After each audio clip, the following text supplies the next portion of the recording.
for some of the other stuff we've mentioned. Kidney pie, come on. Get ready to laugh out loud with Wise and Nerdy, the show hosted by two hilarious dads who are bringing their unique blend of wit, wisdom, and nerdiness to the airwaves. From sharing hilarious anecdotes about their own experiences to giving advice on navigating the ups and downs of life, these two dads have got you covered. But that's not all.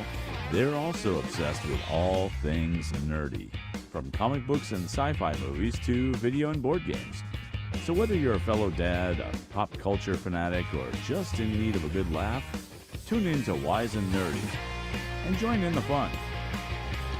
Don't tell me what to do, Grandpa. Hello, random kid. Hey, welcome to Wise and Nerdy, where fatherhood meets fandom. And sometimes Meets fandom.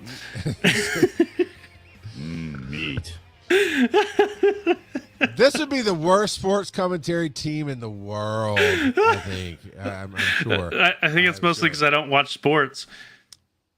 Maybe we should do that as a patron special, is we pull up some random sports event and we record our commentary over it and put it out there. That'd be fun. Go my favorite sports team. Beat them soundly in the skirmish. Hey, look, I'm back, baby. Tonight is brought to you by the letter J and the number, who knows, because this was the letter J. It is the Rittenhouse Bib Rye 100. So bonded in barrel, I believe is what Bib stands for. And that's, we're going to see how that ends up by the end of the night. So there's that. Joe, what's the question of the week, sir? Oh, the question of the week is, what is your go-to candy? It depends on my mood. Kurt, you're kind of flowering. I mean, the problem is that it's too easy. Well, no. Look, Reese's peanut butter cup always slaps. That's what the kids say, right? Slaps. Okay, boomer. Especially those that are allergic to peanut butter. Slaps them right in the face. There's Darwin takes care of that. That's why God made EpiPens. Come on. So that people can eat Reese's. Yeah.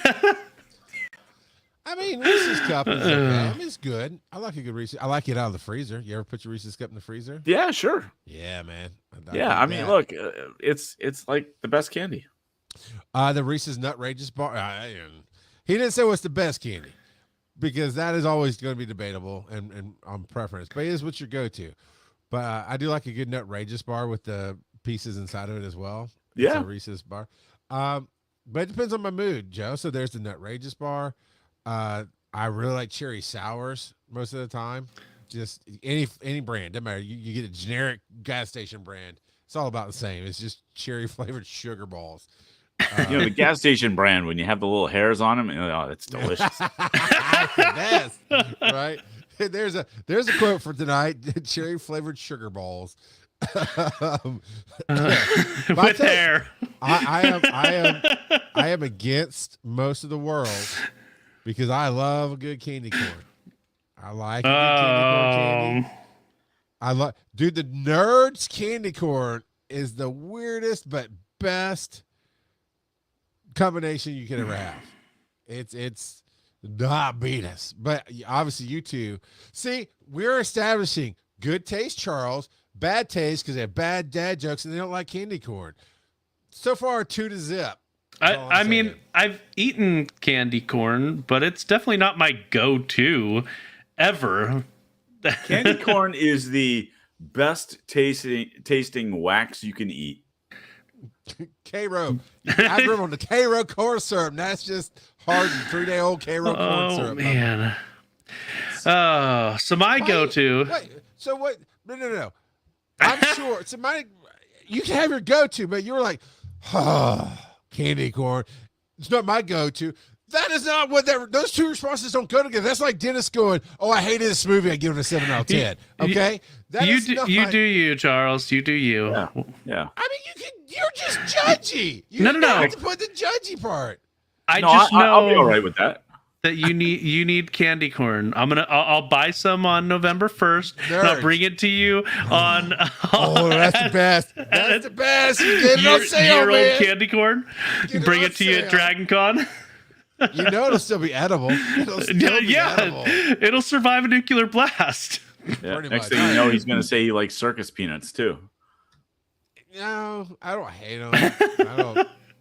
When I was a kid, man, at the circus, eating circus peanuts, living the dream, whipping the elephants. You know, it's all good. You didn't get real peanuts at the circus. You got circus peanuts at the circus.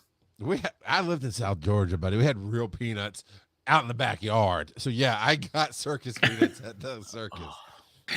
Boiled peanuts. Yeah, we had Bold. Look, I feel like Bubba Gump when it comes bold. to peanuts. I had peanut brittle, peanut butter, boiled peanuts, other peanut stuff. I don't know. But yeah, that's about all you can do with peanuts. Yeah, no, there's George Washington Carver found like 100 uses or something. I don't know, but yeah, no, Peanut we had butter. we Peanut lived in jam. peanut. All right. What were you saying, Joe's your go-to? If I'm in the mood for chocolate, it's gotta be 100 grand. I'm a huge fan of 100 grand. If I'm in the mood for something, my go-to for road trips is Twizzlers. It's always Twizzlers. I'm a big fan of Twizzlers. But I am a sucker for sour stuff as well. So Sour Patch Kids or Yeah, I'm not a fan. yeah. So I do like me some Nerds. Nerds on a Rope. You know, Or either Nerds on a Rope or the Nerds jelly beans are probably my favorite Nerds, to be honest. those are all good. Starburst jelly beans, all the reds. So good stuff, man. Nerd ropes can do some wonderful things. Kurt's face. Oh, Let's roll that dice. Please. I tell you, you talk about my favorite sugary treat, Kurt. The Pez, definitely cherry Pez. The stuff. Cherry. Should we go with that one right there, Charles? That one right there. Whatever. I don't care. Okay, you heard That's it. fine. It's but all right. Play this. Whatever. Do your thing. Bad dad joke. That's what you asked for, and I'm gonna give it to you. Mama's frosted animal cookies. They're the best. The best bad dad joke. Those are good. Those are good. I can rock Dairy with some of Queen. those. Dairy Queen did a blizzard with those. Oh my god, it was the best, worst thing I've ever had in my life. The best, worst thing you've ever had. All right. Have we run out of time on the segment? Cool. Roll No, that no, dice. no. Bad dad jokes. All right. Chinese takeout, $30. Tip, $6. Getting home to find out they forgot part of your order, riceless.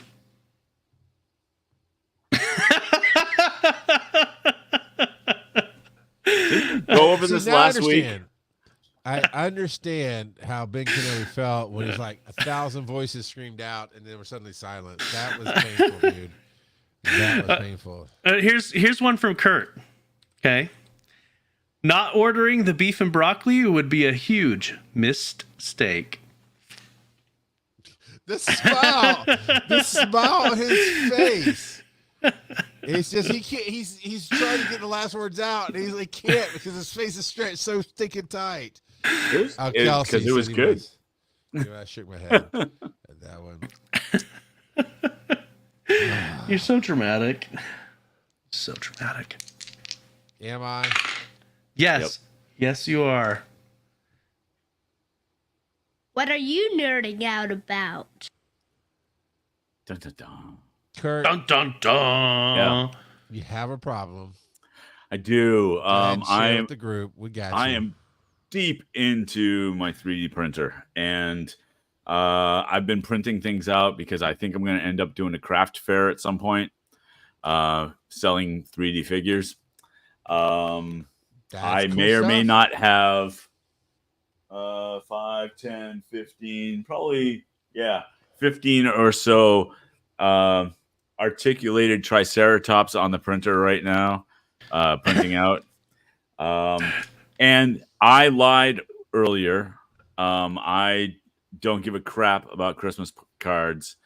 but I did need to find out so that I could send you this, Charles. For our Like the podcast Hulk. listeners, it is an awesome. What is that called? A facsimile or whatever, or Well, facsimile? it's just facsimile. Is that what you're Facsimile. saying? Yeah, that's Yeah. one. So Of Hulk's head, Hulk But- smash. if you look, it says Hulk in the forehead. Oh, it does. I didn't even notice that. Oh, that's my face. Yeah, That's your but face. Charles, look, see, The forehead. I know Hulk. you're not used to seeing these things, but these are letters, and this is an Oh, H and a I U. see it now. Yeah. That's really cool. I have So a really yeah, cool this. background that does the body like that too. So I'm gonna send that to you. Very cool, man. Very But cool. yeah, so there's just like, man, I've been printing out so many things, and yes, I did order another 8 reels of got you. filament today because there was a sale. I'm here to enable you, sir. I'm here. Is to Random enable Kid right on this? Big Rando? You're 3D printing yourself a robot body for when we can upload our minds computers? I would love to. I am definitely a fan of the idea of a robot body. But here's my fear. When they go to upload my consciousness, it'll be a copy of my consciousness, not my actual consciousness. So I'll be aware of my consciousness in my old body, and a copy of me will be in the robot body. It won't be me. So it'll be, oh, come on, man. This sounds like you've watched a little church Black Mirror, sir. Well, I mean, now if they could do a brain transplant into the robot body, then I'm good. Yeah. I've got a suggestion. As we're working through some logos by the first of the year, we're gonna have a new logo for the show, new intro, those kind of things. But Kurt, I bought this at a Comic-Con, and I thought it was brilliant. And this guy just makes these prints. He actually made the soap from Fight Club, the poster, Yep. and it said, so I bought that for Hugh. He's got it, but this is a 3D printed Buddha, but it's Biggie Smalls. I think it'd be brilliant to do a Buddha of each of us. Yeah, so I got no issue with that, except somebody has to model it. And I'm not talking about I'm not talking about sitting for the carving. I'm talking about someone actually physically needs to make the model. And that's really hard. I don't know if I want to be a version of someone's religious symbol. Okay, what anime character would you be?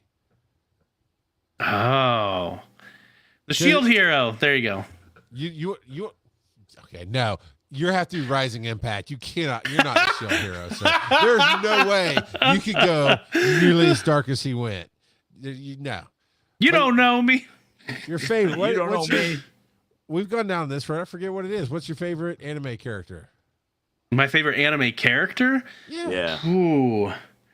That's a tough one because there's a bunch that I like. Some of the top ones got to be like Edward Elric from Full Metal Alchemist. He's pretty awesome. Tanjiro is awesome. Oh, okay. Yeah. Midoriya from My Hero. Yeah. Yep. I'll be your angry counterpart and try to blow you up. Right. Shikamaru from Naruto. I like him quite a bit too. A lot of the characters that I tend to like are ones that think they think strategically. So that's I tend to like those characters a lot better. Yep. Well, yeah, it's not Inosuke. Inosuke. Come on. Yeah, Inosuke is still the best. It is rarely the ones that are yelling and running into battle. While I don't have anything against those, they're not in my favorites. But Kurt, Right.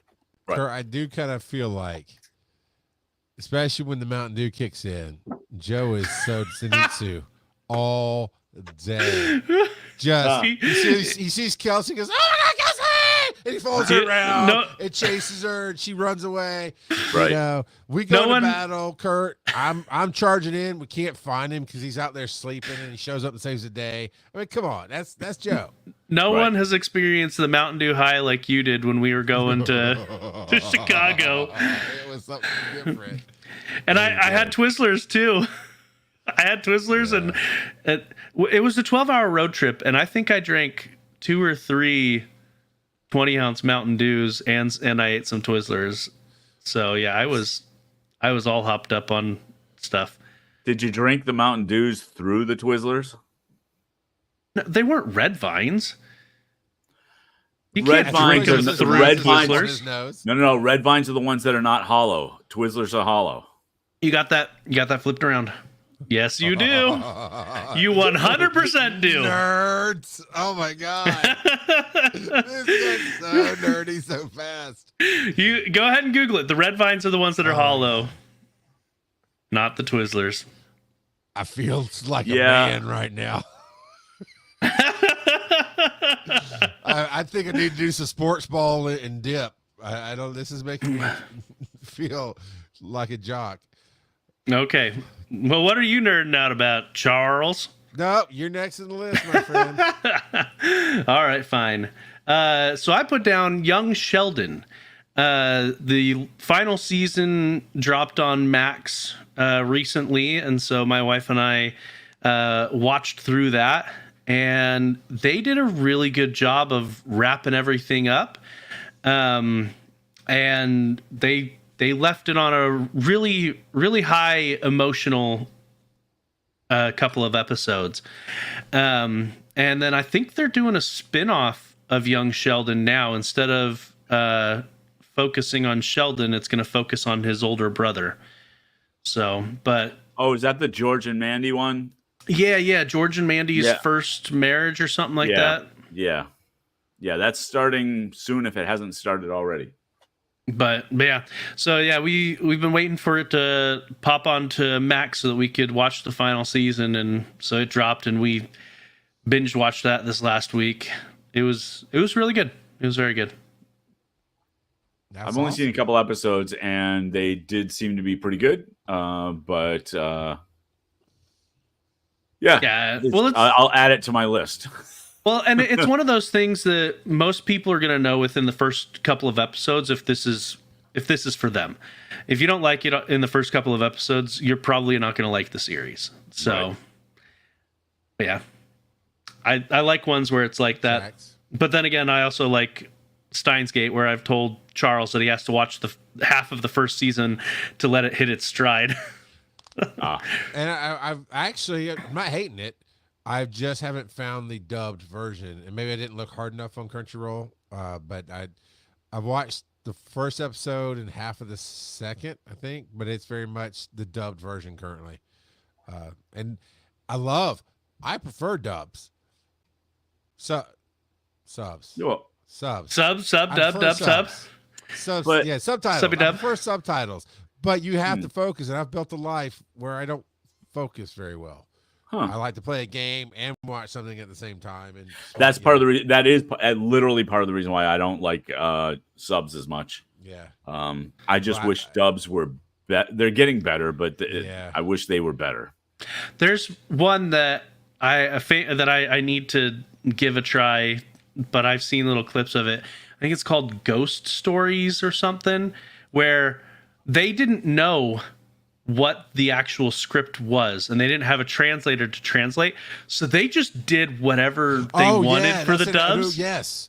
Yeah. I saw some clips on TikTok, dude. That is, it is something else. I've seen a couple of clips, but I've never actually watched it, and I'm curious to see how much of a train wreck it is. But I've heard that people, they like it like they would like something like a Napoleon Dynamite or a Hot Rod. Like it's something you watch when you're tired or altered state of mind. Elevated. Yeah. Yes. Well, it's kind of like a little different, but U.S. Power Rangers versus the original Japanese. Yep. where who knows what the heck the storyline was like in the original compared to what they did to it in the US. Yeah. So for those that don't know, they took the fight scenes from a Japanese show, and everything else is they reshot it to make their own story. They stole the fight scenes from another show. So Not weird. stole. I think Saban owned that show too. Probably, but They just Yeah, reused I'm photos. sure. for as long as repurposed. it- There yeah, you go. and for as long as it went on, it's it must have been done intentionally. But holy cow, it is just so different. They're making a anime, an isekai, where the Red Ranger gets sent to another world and becomes an adventurer. I think it's coming out next year. Not So, against it. It's looks like a Kai. It could be good. Yeah, Well, I don't know. The previews haven't shown like him having access to his Zord or anything, but he's got access to his other weapons and his armor and everything. So we'll see. Yeah. Well, on TV, I'm stoked that on Apple TV, Shrinking is back for season 2, and that show makes me very, very happy. I just love that. There's a ton of little. I don't think I've ever even heard of it. One-liners. It's Harrison Ford, Jason Momoa? No, How I Met Your Mother. Siegel. Siegel, thank you, Jason Siegel, and I do not know the young actress's name, but she is fantastic in this. Harrison Ford, And it's called steals the Shrinking? show. Yeah, Shrinking. And the premise is Jason Siegel's the main character. His wife died, and like I can't remember how, because the how wasn't important. But he was not coping with it well, and he is a psychiatrist, and so the whole first season is him trying to get his crap together for his daughter, and it's got. Man, it's from Scrubs, the angry doctor's wife, the main wife. She was. Oh, yeah. Yeah, she's in this. The neighbor from Married with Children, the second neighbor, not the first one, the actor there. Ted McGinley. Yeah, he He kills shows. So maybe it's the other one, but he was one of the because they swapped who played the neighbor halfway through. Yeah. Steve went off yeah, and did something. It might have been And Steve instead of Ted. the dark-haired guy or the blonde guy? I'm actually going to look up Shrinking on IMDb. It's probably Ted McGinley. I don't even know if that other Anyway, guy's alive. lots of It great is. people. It is a little bit rated R. It's got a great heart to it, and there's just so many little lines. And I don't know how much Jason Segel wrote on this, because I do like his writing, but it's fantastic. Ted McGinley, Ted McGinley Yeah. is Yep. he's awesome at it though. Yeah, but you know what? He's really He's good. responsible for killing so many shows. He was in the Happy Days Jump the Shark season No. as Cousin Roger. Yep. So the other thing that I'm actually enjoying right now, because I'm not quite in the market, but after buying 2 vehicles here recently, I've been hyper aware of the different vehicles on the road, looking at the different models, and I've started really doing some research on electric cars, and if I can get one on my next go round, which I hope I can, because they're starting to come down, and it's just been fun. It's been fun. I'm looking at. This sounds so bougie. Joe's gonna call me the 1%er, but I was Googling it, and just so You're the everybody 1%er. knows- You've got Google. I'm not on DuckDuckGo like the pores.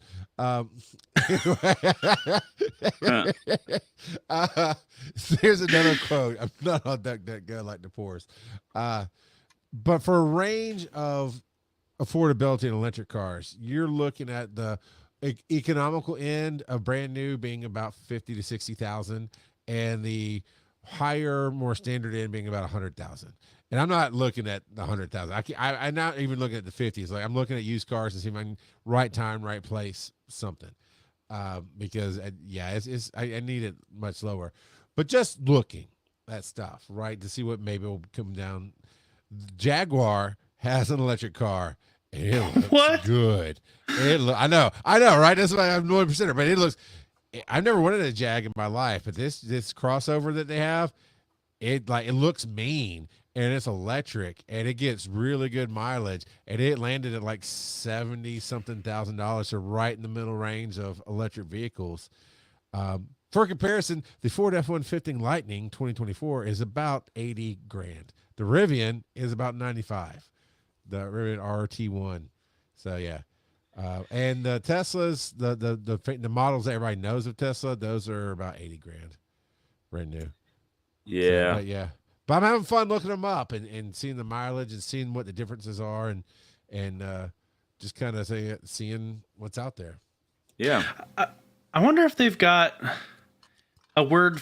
I'm sure they do, but you used to call it window shopping when you walked by all the displays and stuff. Sure, yeah. So what would you call it? Just surfing the web for online? Like, we need a better term for it. I don't know. There may be one, but what's the term?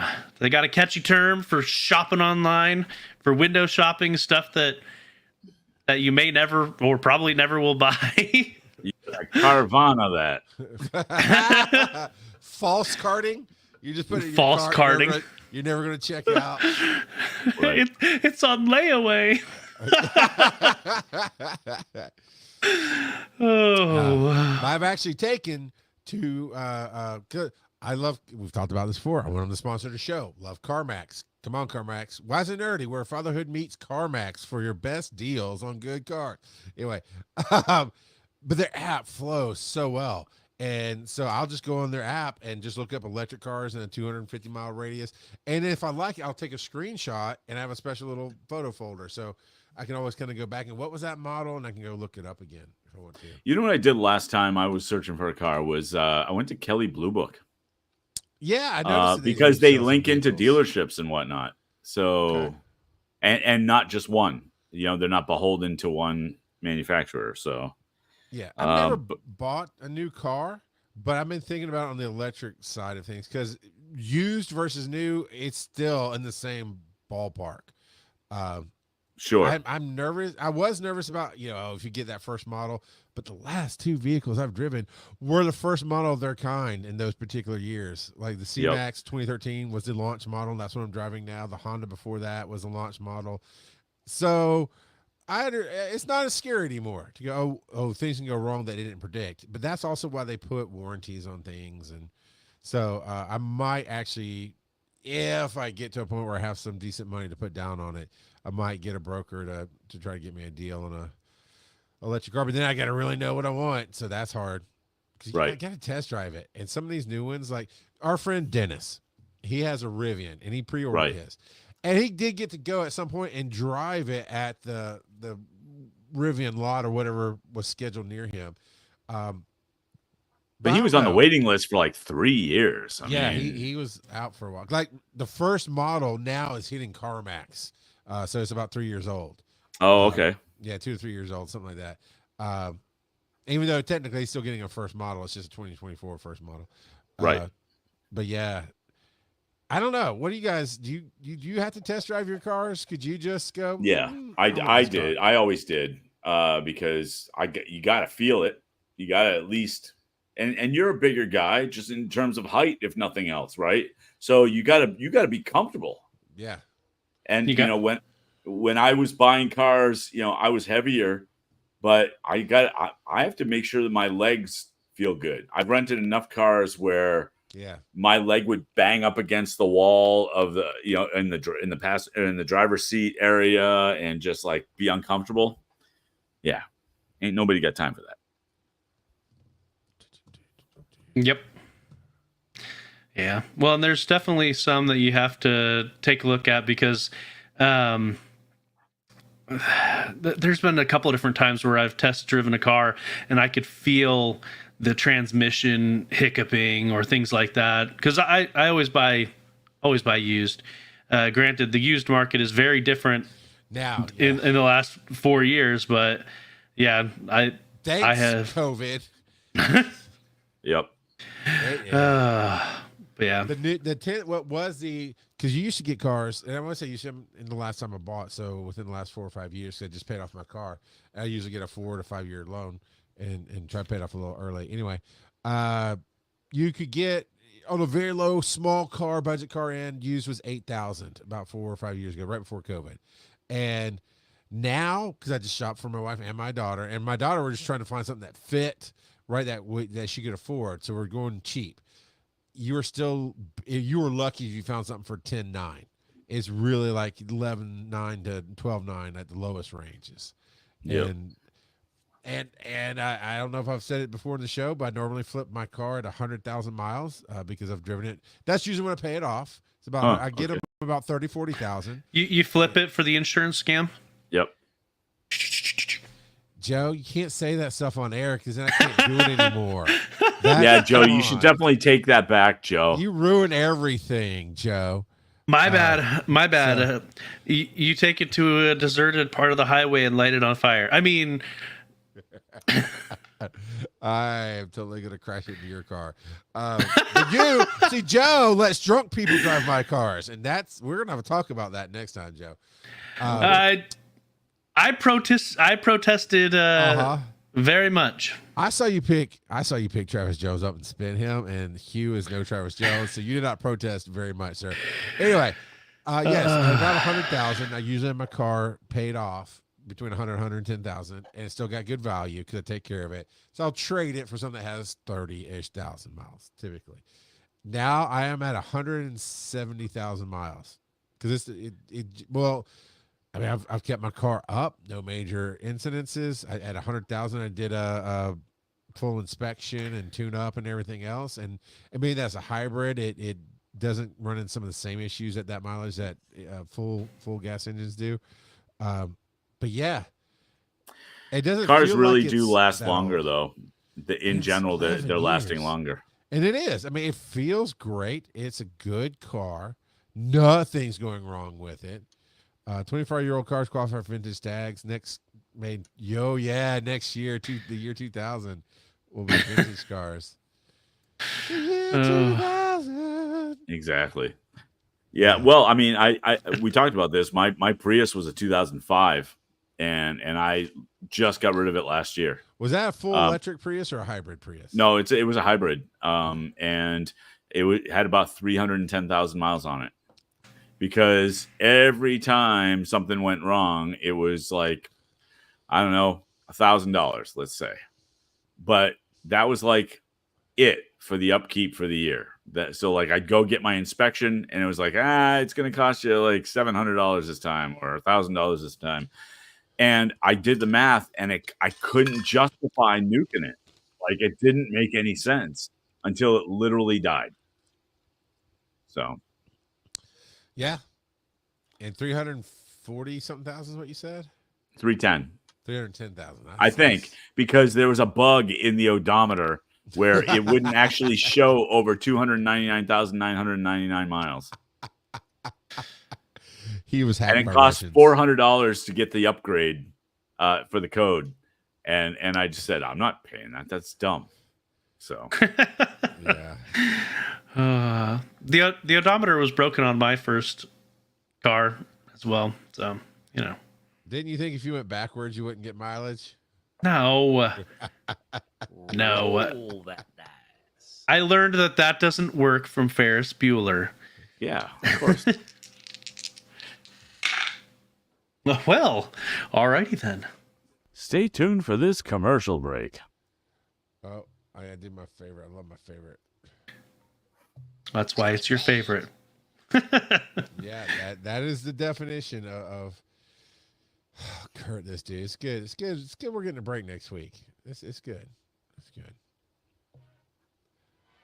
So next week, come here and see the drunken revelry that is the Wise and Nerdy Halloween special.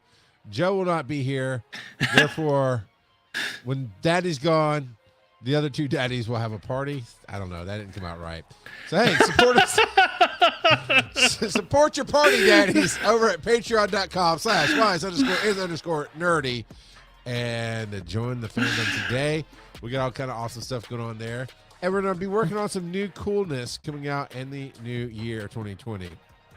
So, and also check out Linktree/wise and nerdy __, right?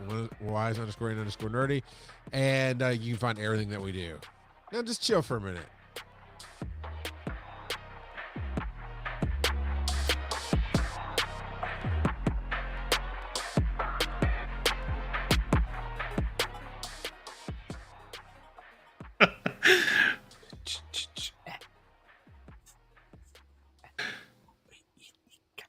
He got so why he's so quiet over that? I'm like, he's leaning in. I'm like, he's going to do something. Then you're so quiet.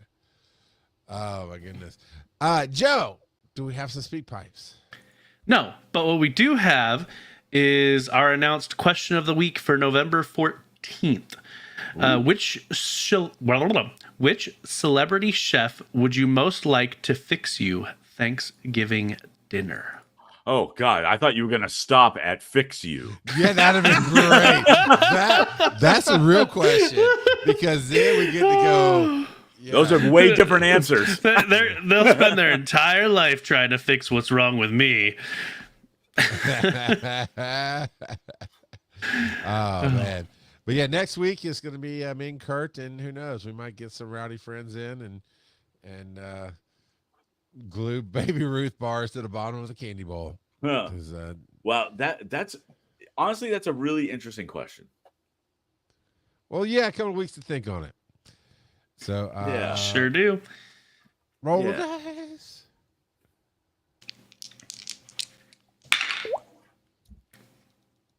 Daddy, tell me a story.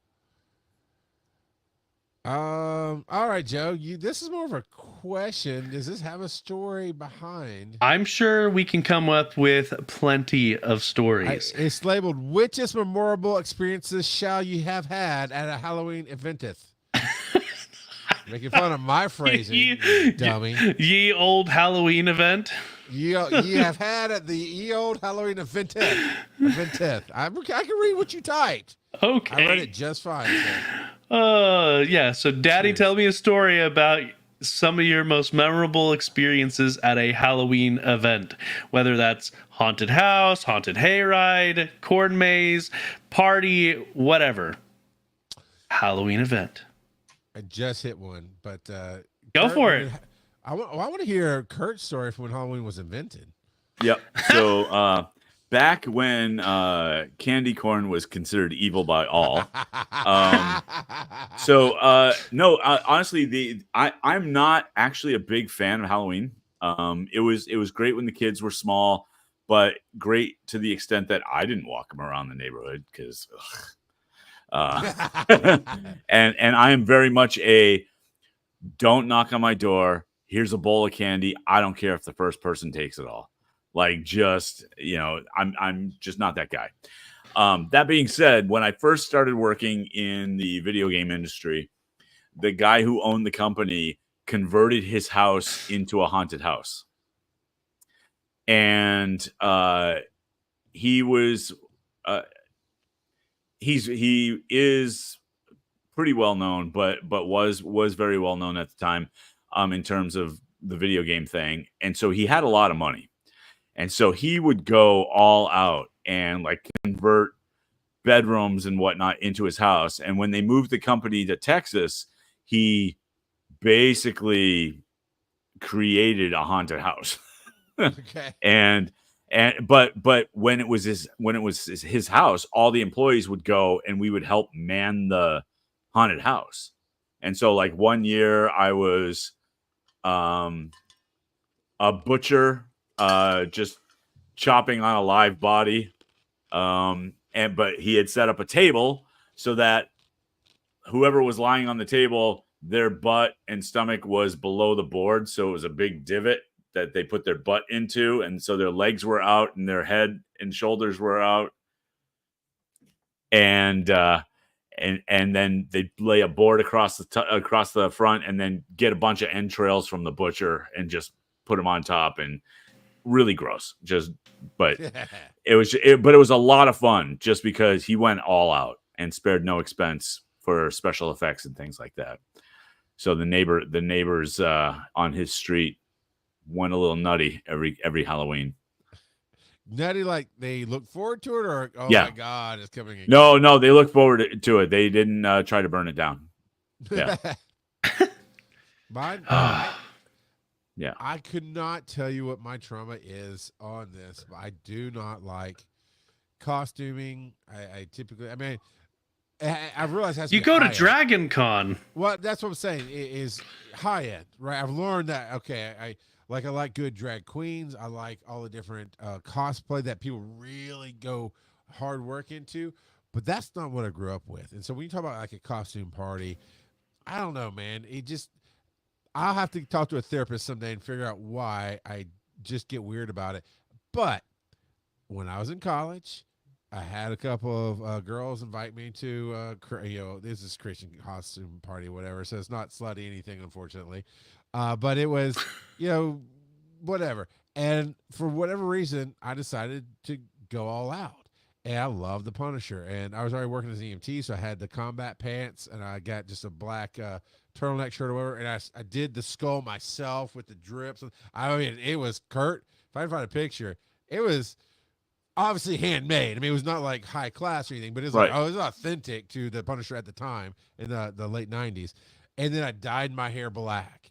And then I grabbed air because I grew up, my dad had been like ex-military or former military. And so we always had water guns and stuff around the house growing up. So I grabbed every toy gun I had and I put them in all my pockets and this and that and carried, machine gun and all this other stuff. So I go to the party.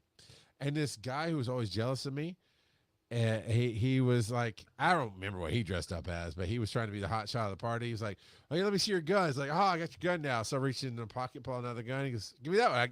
I just basically kept pulling out weapons. So everybody's like going, "Oh my god, we don't know if this is cool or scary." And then they ended up deciding it was cool. But that was it. That was my favorite. I try and never have again. I have never gone to a costume party. So as soon as somebody says dress up or like even ugly sweater, I'm like, yeah, I'm sick that night. We're good. Yeah, You're like the guy from the cartoon that spends 10 minutes just pulling out every single knife and dagger and all the I had things. like 3 plastic knives, 4 plastic pistols, 2 long. I mean, it was grenade. I think was somewhere on me. Yeah, it was dumb. And what's funny is it was a great night. Everybody loved it. I had fun. Never did it again. Yeah, it's funny because the costuming thing, I'm with you, man. Like, I've gone to Halloween parties and been a judge at a costume contest because I didn't want to dress up. And my biggest way out of it usually is they say, "Hey, so where's your costume?" And I'm like, "I'm wearing my costume. I'm just coming as me from a year ago." And yeah, it gets a couple chuckles the first year. And then every year after that, it's like, okay, yeah, whatever, man. Just stop. I have been waiting for somebody to really push an ugly sweater, event on me, because all I'm going to do is hang a mirror around my neck. So when you look at the ugly sweater, you see the ugly person. That's creative. Yeah. Last year, I dressed up for a Halloween party at my church, and no one knew what I was dressed up as. Free guy. Yep. I was like, if I'd worn that at Dragon Con, people would have been like, right on it. But there was one teenager that knew who I was. Everyone was like, "You're Captain America and Hulk? What?" They just didn't get it. But so Kurt, last year he did send me that photo. He's like, "Yeah, would you know who I am?" I was like, "Yeah, you look like the biggest nerd I know. Love you, guys." Well, you got your khakis and toys, man. You look like Joe Hard to me. I don't know what you were, but I knew who he was. Yeah. I mean, unless you've seen the movie, and true. Frankly, most people haven't. Which is a shame. It's a good movie. Yeah. I agree. I couldn't agree more. But it's one of those things that, yeah, I mean, that would kill at Dragon Con. Yep. And that's about it. And I thought about wearing it at Dragon Con, but I was like, I don't want to carry that stuff around with me. And That's why- that's half the time I'm like, do I really want to dress up at Dragon Con? Because I really don't want to carry all the Right. props with it. So you just make a free guy puppet and you put it on your finger. And You for make the your podcast, thumb. You make your thumb green. he's got a big cap America ring. Well, it's not American. It's for the It's literally a shield to a Captain America figure that I'm going to be printing out. for a doll he's going to dress up. Yes, there you go. All right, guess we're on to some more dice rolling. Hold on. I've got one more that I want to mention from high school. I went to a Halloween party and we watched, it was just an average party with teenagers, watched a scary movie. And afterwards we decided we want to go to the corner store and get some junk food. And so we're walking, and at one point one of the people starts chasing the other guy, and he wasn't wearing a belt, so his pants started slipping a little bit. A cop comes up to us and takes him to jail. Like, he puts him in the back of the car because his pants were falling down while he was running. Sagging. We're like, are you said kidding high school, me? right? So that's what, 90s? Yeah. Yes. Yeah. His There pants was were a sagging. I know, right? It was dumb, right? It was dumb as crap. But there was a huge thing of towns cracking down on sagging pants. Yeah, they're like, it wasn't Halloween. It was the 30th. It's like, it's mischief night. People are up to all kinds of stuff. You're coming with me. And he put him in the back of the car, and we're like, what? Yeah, you and your Mormon friends are going, fire it up, fire it up, fire it up. Nothing? Anybody? I was the only Mormon at the church at the party. So you were the only Mormon. At the church. Yeah. No, but yeah, it was so weird, and I don't know what ended up happening on that. I know he got let out later that night, but I don't know if he had any other ramifications for it. But it was super, super dumb. Just a cop flexing his badge. So dumb. Badges Is that a metal, euphemism? they don't flex. Yeah, a euphemism, sure. Roll the dice. All right.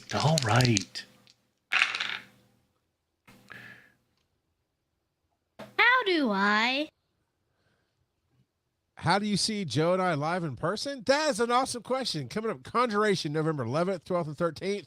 We will be there doing all kind of fun stuff. How do you see Kurt live in person? You go to VOByKurt.com and look at his Bands in Town page, and you can see all his tour dates, because there are going to be a lot coming up in the next few months. I'll be appearing in Montreal at the end of November. And go on. I'm not exaggerating. Between now and the first of the year, Homie goes on tour. A little bit, but yeah. I'll be appearing in Worcester, Massachusetts this weekend, and then I'll be appearing in Montreal, Canada, at the end of November, for a concert up there, and then another Christmas concert in mid-December. But yeah. And plenty of TikTok appearances, I'm sure, like last year. Well, of course. Yeah. Of course. So, how do I? That's a really cool promotional twist, I think. I'm patting myself on the back. There we go. All right. How do I decide how much computer to buy? So you're talking a little bit pre-show. I'm probably about the end of the year when I get some bonuses, invest in a better computer, because that's the only thing I can figure is messing up the broadcast. And twice tonight already, it's kind of gone out a little bit. So I'm going to take care of that, right? But you guys, I'm sure you've built computers in the past. I know you buy computers, but I like to try to future-proof for at least 5 years. And that means for future-proof for me is this not being able to stream and play video game. It doesn't have to be on the highest setting or the biggest, baddest game, but Call of Duty is kind of the measure. Be able to play Call of Duty on medium settings for the next couple of years. That's kind of my future-proofing. So how do you guys decide? Is it budget first? Is it need? What do you think? For me, it's definitely budget first.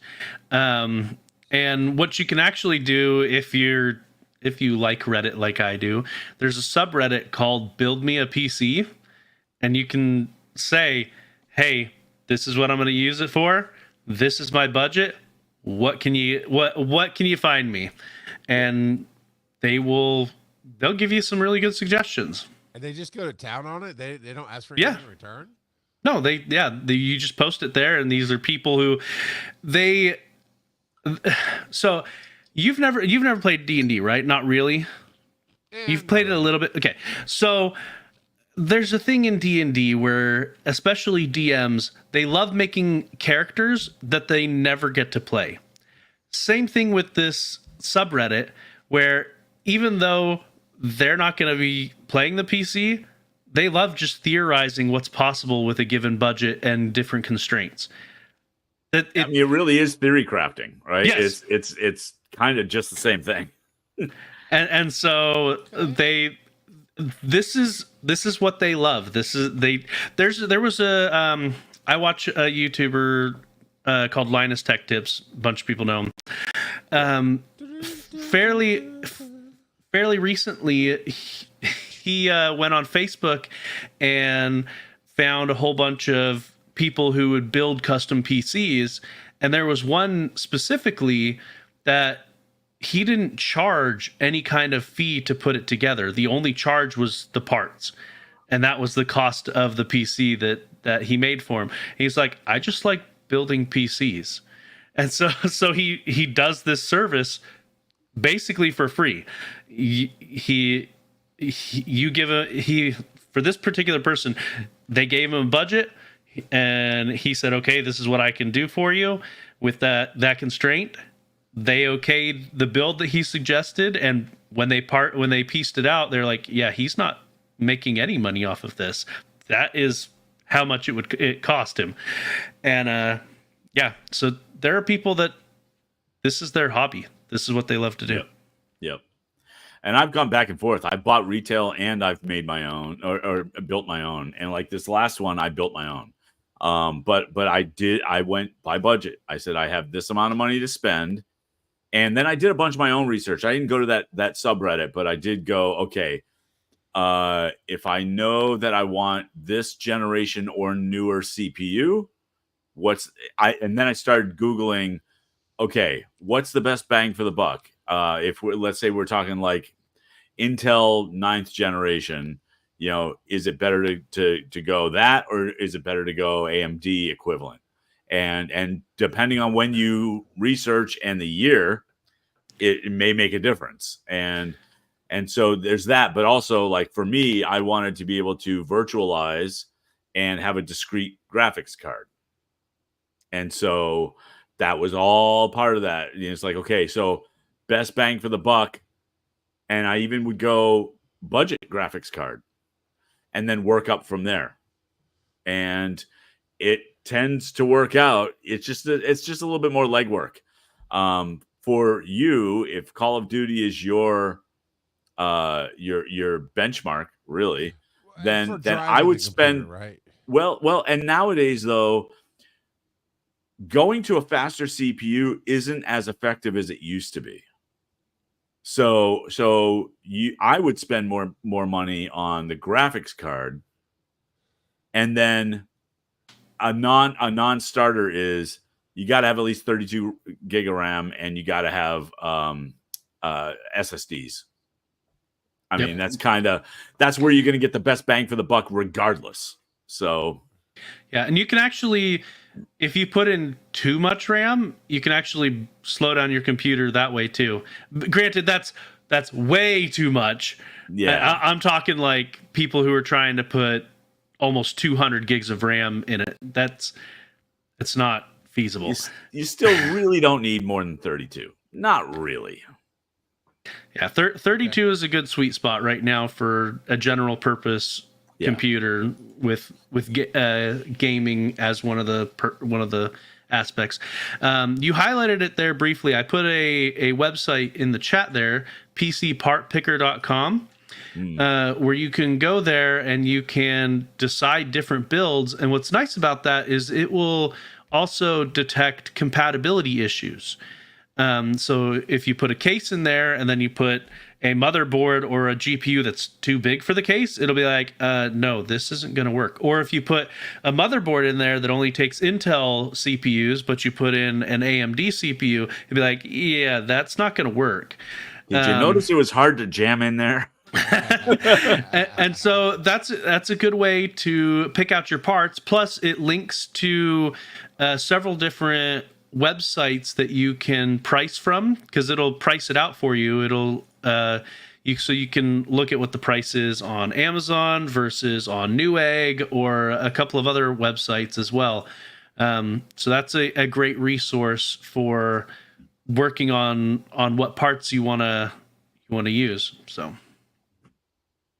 All right, I will definitely check it out. I've always always wanted an Alienware computer ever since they came around. I bought one. Okay, do they still hold the original? I know they got bought out by Dell or something to do with Dell. Yeah. Are they No, they are bought out by Dell. But are they still the Alienware? Like, does their name hold up? Is it really a good computer? I think you pay a premium for the name. Yeah. Okay. I mean, I bought an Alienware Mini. The R2, I think, is R2 Alpha is I think what the model number was, and so it was a very small form factor, like literally that big or that tall, and maybe that long, and it was great at the time, like it worked fine, but I outgrew it because it did have a discrete graphics card in it, but it wasn't that particularly powerful. And I started to need to do more with like BlueStacks, and the virtualization hardware just wasn't as robust. I still use it though. I've got an SSD in there with plenty of memory, and I use it as my retro station. Yeah. Well, now, are you looking for a tower or a laptop? Tower. It'd be here Okay. in the studio. Because at least, and this could just be a misconception on my part, but when I think Alienware, I think laptops. I don't generally think desktops. They make some great gaming laptops. So, but yeah, if you're wanting, there are several companies there that out there that will sell you a pre-built, and if you wait for them to go on sale, there's a subreddit that I look at that focuses around parts. Let's see if I can find it real quick. But it build PC sales. So /r/build PC sales, and you can keep an eye on there for different parts when they go on sale. But every now and again, they'll also just post the pre-builts, and you've got an advantage that a lot of people don't have because you have a micro center that's relatively close to you. Oh yeah, Micro centers are yes, you do. Micro centers are awesome when it comes to buying parts on the cheap, but they don't generally ship stuff. You have to go to a physical location and get it. There are some things that they will ship, but by and large, most of their inventory is in-store purchases only, but it goes at a pretty steep discount from time to time. Okay. Yep. Yeah. Luckily, the closest Micro Center to me is a little over an hour away because they just had a big filament sale. Yeah, depending. I don't know what was more nerdy. You and Joe arguing about red vines versus Twizzlers, or the jealousy in his voice when I go, "Do I?" He goes, You do. Yes. Yeah, that was a very deep nerd jealous rage there. So, but all right, well, that's good advice. I hope it helped the audience because it definitely helped me. We've got one more run to go, and it's the Parliament of Papas. Papas! Hula hoos. All right, I'm going to read it the way I wrote it. What age is rated R appropriate? So, yeah, you got youngins. But you 15 is rated R. 16 is rated R. That's how I read it at first. I'm like, which age is rated R? The golden age. Because you didn't mention movies, so I was like, what age is rated R? We do a The nerdy, modern age. we do a nerdy father show, and apparently all context is lost on Yep. these two of what we do. So Joe, Charles was rated R out of the womb. this is true. You were raised by Grandpa NASCAR. Kurt, I don't know if we've really talked about how you got It's into true. kids in this. So I thought a good, interesting discussion could be had around when do you, as a personal father, decide that you're going to let your kid watch, and you can caveat all you want. Just Yep. it's rated R. Yeah, I'll say not all rated R's are equal.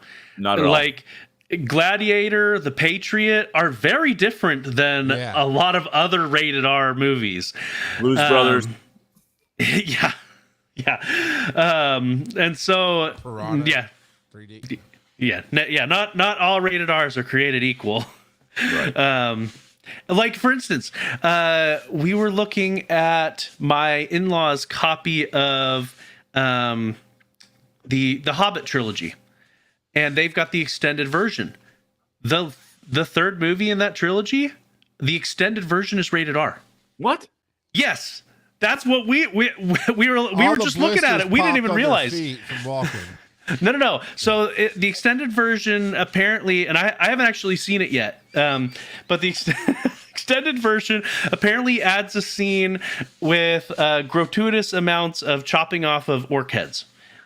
And so that's... Wait, what constitutes gratuitous amounts versus I told you I haven't seen it yet. the right amount of orc head decapitation? I just Googled to see why is it rated R, and that was what most people concluded was that specific scene. There's apparently a chase scene that was originally cut that is in the extended version. Legolas tilted the helicopter blades down and just mowed down hundreds of them. Yeah. So, but and there's a bunch of stuff that I think of that I watched as a kid that I was like, wait, that's rated R. But back then I may have seen the rated R version, or there could have been the TV edited version. They don't really do TV edited versions these days. Thank goodness, because most of them are terrible. They But- do every once in a while. It's weird when you come across it because we're used to streaming, and it's whatever it is on streaming, right? Typically, but every once in a while I'll catch something like on Peacock and like, wait, that didn't sound right. That was a bad dub, is what that was. This is a TV version. I hate that. I get why they did it and why they had to do it. I hate it.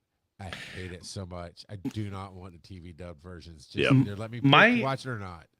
My in-laws, I don't know if they still have it or not, but for a long time, they had a DVD player that had a subscription service where it had filters and you could set. Oh, yeah, you told me about that. Yeah, where you could set like, okay, I want the blasphemy all the way down. I want the swearing all the way down. I want the nudity. Like it had it broken down All the into way different categories and that you could filter out. Now it did have a whole bunch of different bugs to that system. For instance, they were watching the Transformers movie, the first one. And there's that scene where the dog pees on Optimus or one of them. And even with everything turned to the max settings, that scene was gone.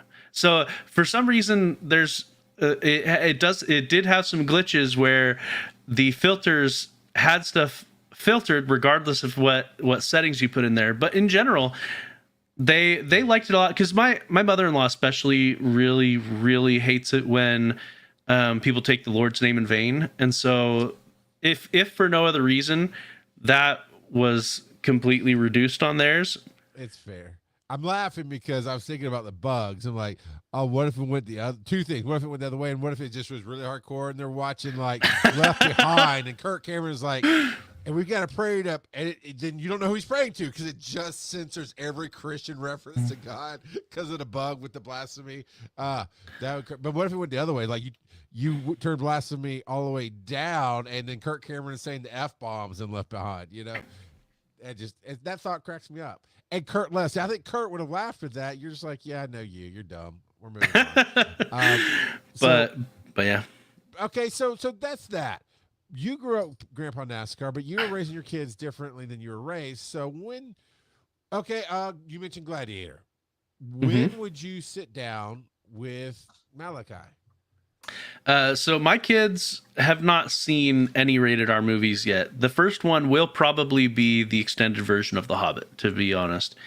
But they're still working through that series. They've watched all the Lord of the Rings trilogy, but they're still working on The Hobbit slowly but surely. They've taken a detour with Dr. Stone, but yeah, that will probably end up being their first rated R movie, to be honest.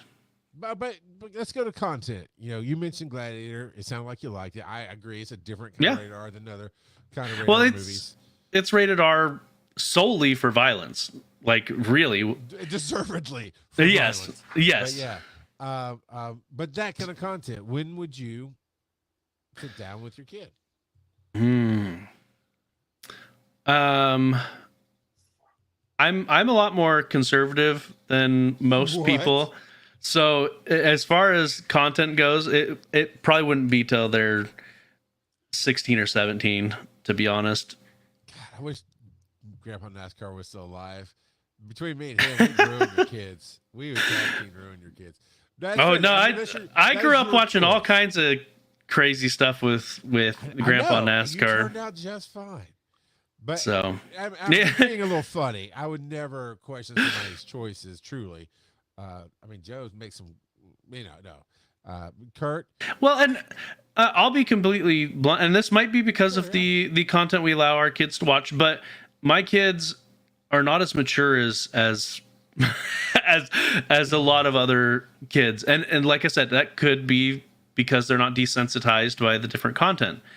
And I don't mind them having an extended childhood, to be completely honest. Sure. They can keep that innocence longer. Ooh, you touched on. I'm not going to go into it on this show, but that's an interesting guideline here. But Kurt, what was your path? So, I am much more like Joe with this. I actually did not bring my kids or really allow them to watch in the house rated R movies, and I was definitely a rules guy. So 17, 18. Now, I was not under any disillusion that they saw them on their own at their friend's house or whatever, but we didn't do that in the house. Sure. And to the point where like we are big Disney fans in the house, and so literally for years every Sunday we would have a Disney movie afternoon, and we would work our way through the entire library of Disney animated films. And we did something similar in my house. Even the Black Cauldron? Nope, I not believe my house. I believe we did. And so it really, I think part of it really was I tried to be very appropriate, age appropriate with my kids. And so like I was also the guy that I gave them internet really early, but I put on parental control software really early, and I subscribed to a service. I monitored their stuff. I got reports, and just like if there was something that I thought was a little questionable, I asked them about it. And if they wanted to go to a website, they would ask me about it, and then I would go to the website first and I would check it out, and just because I felt that it was my duty to do that. And so I was very, very conservative when it comes to my kids, and frankly, I believe that part of that is why my kids were so well behaved. And I literally have had people go, how do you get your kids to behave like that? Because they just are not ever trouble. And every time he goes to Canada, all the Canadians say, "Oh my, your kids are good." and I just said, look, part of it is I told my kids no. Yep. But I was never that guy that said because I said so. Like I am totally that guy. No. Not all the time, but here's the thing: I don't fault that at all, because I think that like when they're younger, you have to. because you don't reason with kids. Like there's no like, okay, we're going to come to this decision together. No, you're not in a place where you even understand any repercussions. So yes, there is a because I said so, but I never had to say the words because I'm also a fan, and this is a different topic really, but I'm a fan of parental fear, which sounds worse than it is. But No, I think there's a healthy fear of your parents because it protects you. That isn't fear for your life. That's not being scared of your parents per se. That is just like, oh, I don't want to cross my parents. It's different. It's different. One of the things that Kelsey and I did early on was, if we ever threatened our kids with punishment, and they were like, "Well, what would the punishment be? Like or else, the or else what?" I'm like, "Well, if you need me to make up a punishment right now, it's going to be 10 times worse than if you let me think about it." And so my kids stopped asking, "Or else what?" or "What would the punishment be?" because they knew that if I had to make something up right then it would be way worse than if they messed around and found out. I will also say as a caveat, Jebediah, my youngest, he's watching stuff well above his age because his brothers are watching stuff in the family room. And I think that just in general happens. Yeah. Because like, for instance, when I was 5, my older brother would have been 16. And so what's appropriate for my brother to watch in the family room isn't going to be the same as what I did. And so I think that is a lot to do with why I was allowed to watch stuff at a young age, was because my parents didn't want to inhibit my older siblings or limit them to, hey, you need to watch, the Mario cartoon or whatever. So, how many siblings do you have, Joe? I have 5 siblings. And you were the youngest? No, I'm fourth out of 6. Okay, so you're one of the youngest. You're in the younger half. I am, and there's actually the biggest gap between any of them is between me and my older sister. There's a 6-year gap there. Okay, so that even makes more sense. By that point, by the time you were born, your parents are just going, "Oh, I can't do this again. Fine, just let them do it."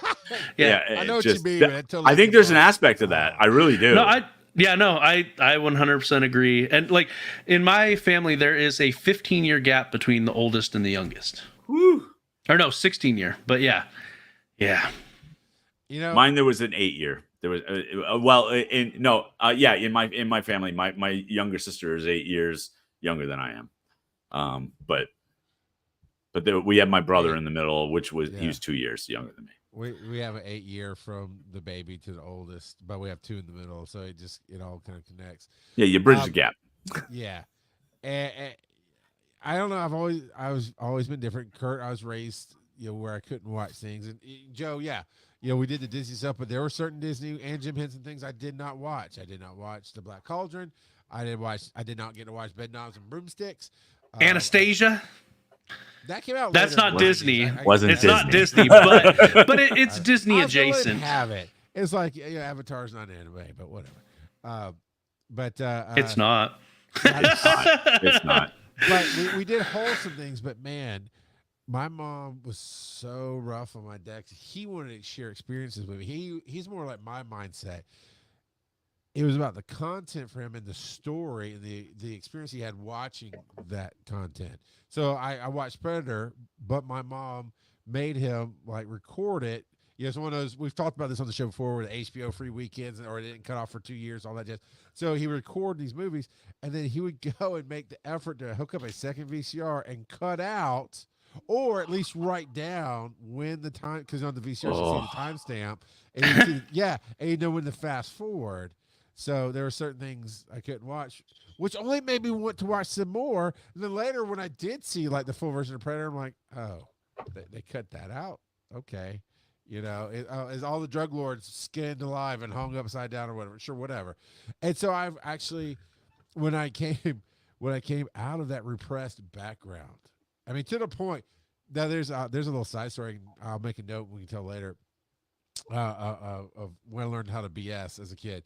But if I went to a friend's house, because you know me, I just talk, right? If my parents heard that I had watched something in a friend's house I wasn't supposed to, I couldn't go hang out with them over there for like a month. They always had to come to my house. So when I left that environment at 17, 18 years old, I was like, I'm just going to watch everything. And I went overboard, got burned by Event Horizon. I hate that movie. I'm still scarred by that movie. But that notwithstanding, that's when I told back a little bit, go, okay, what do I want to watch? And so I got ratings blind forever. Does this look interesting? Do I want to see it? My wife and I are adults. It doesn't matter. So when we had kids, we didn't even really think about that either. We just watched the content and we trusted our instincts. And if there was a movie that came up, or there's a movie we had watched that one of the kids like, I would like to watch this movie. I'm like, yeah, you're not ready. They tried that one show, except or else is like, why not? I was like, how many times do I tell you no on shows? I'll tell you, hey, this is gonna be scary, or this is gonna be violent, or there's gonna be some scenes gonna make you feel uncomfortable because I get naked. I'll fast forward if you want to, whatever. But how many times I tell you no? Like, yeah, never. I said, yeah, trust me. If I think you're not ready, just wait. And it actually worked. The few times I said that, they waited. It was only until the last year or two when Aaron and I got the movie pass for AMC, the A-list or whatever, that we started looking at ratings, because we'd send the kids, and our local theater has you can't come into the theater after 8 p.m. if you're under 18 without an adult. Like rated R does say like 17 and above. But there was for a long time, I don't know if it still is, I guess not because they have the rule, but high schoolers, I mean, they would have mini riots in their lobby. Oh, wow. Yeah. So they that rule went in like when I was dating Aaron, and now 23 years later, they still have but I've gone on some nights where it's busy and it's peaceful, but they don't, anyway, doesn't matter. They don't enforce it all. Those hormonal rioting teenagers. Yeah. We just try to judge the kids' experience, and at least the middle two kids, if not all three of the older kids, are into horror films. And Joe and I have talked about that at length. He loves them. He grew up with them. I didn't grow up with them, even seen them. I hate them, and it's just a not for me thing, right? And I'm very surprised. My son was like, "Oh, I want to watch it." I'm like, "Dude, you're 10." He goes, I was like, it's going to scare the crap out of you. But I've always taught him that rule, which I talked about with the fear and the zombie game. If dad's not scared, you're not scared. What we see on that screen is not real, especially if you go to Fox News. It's fictional. Don't worry about it. But if whatever you see on the TV, that took you way too long, okay? Well, I mean, that's most news outlets these days, right? I know, but it's fun to pick a name and just take a shot in the dark. Anyway, but no, it's like, yeah, whatever you see on the screen, it's not real. Somebody wrote it. People are acting in it. I got a center screen to myself. I love it. And also it helped that they went and worked on a bunch of TV shows and movies. So they go, oh, at a young age. Like Zoe started when she was 4 or 5. And I think she was like, 5, maybe 6 at most in WandaVision. I just like to drop, she's in WandaVision. So they see, oh, this is work. Then we see on the screen. It just helped solidify that. So when they said they wanted to watch scary movies, like, all right, we'll give you this one. And if it keeps you up at night, if you can't sleep, I can work you through that. But then we'll know this is not for you. And so far, they're all good with it. My kids are scaredy cats. They get nightmares super easy, just like their mom. And this is honestly a question, and we won't really go into it because we're at the end of the show. And this, I think this is a whole other topic. But I came from a religious, strict background. I was a terrified kid. I'm wondering if maybe some of how, and the discussion would be kind of, way to call her out, Kelsey says, about, comparing, okay, I was raised like this. I wonder how much of our protection we put in that makes them scared versus, here, I'm going to push the bike, you're going to fall over and get hurt, but you're going to get up and dust it off and do it again. You're fine. I don't know. But I know my Crosby, I talked about how she wanted to be scared, and I was like, you got to lean into your strength. And then she's got my drama gene for sure. She is dramatic, but I try to steer her away from You as dramatic? being her Never. outlet of drama there. So Don't know what you're talking other about. than that, everybody, dude. Okay, all right, Joe. All right. So I will say this: you do want to have a little bit of fear in them because my wife. I have a picture in my Google photo archive somewhere of looking out the window, and my third-born child Rylan at 2 or 3 years old is standing on top of the car in his diaper because he figured out no fear, just climbed up the Jeep and is standing on top of it, and we're like, okay, we'll take a quick picture now. We're going to snatch him off of that before he gets hurt. But yeah. So that is all I do believe. Oh my God, we're out of stuff tonight. I don't know why I wasn't pitched. So he's hot gravy. I'm cold asparagus. I don't know. Old asparagus McFall is what we call them. Oh, it's been a fun time. We love y'all. Come to Condration next month in Atlanta. We'd love to see you. Go to Canada and see Kurt sing in November because that would be amazing. And I understand why he doesn't already do this, Joe, but at some point Kurt's going to be like, yeah, we'll have to see what my internet's like on Thursday because I now live on a cruise ship singing for a living. See ya, guys. That's as low as I can go. That's my Kurt. See ya, guys. Nice. Follow these nerdy dads on social media. Charles at Rock God of Podcasting. Joe at Joseph_Ard. Check out the website, wiseandnerdy.com. And as always, they may not be your father, but they'll always be your daddy. Shut up, Mike. And VO by Kurt everywhere.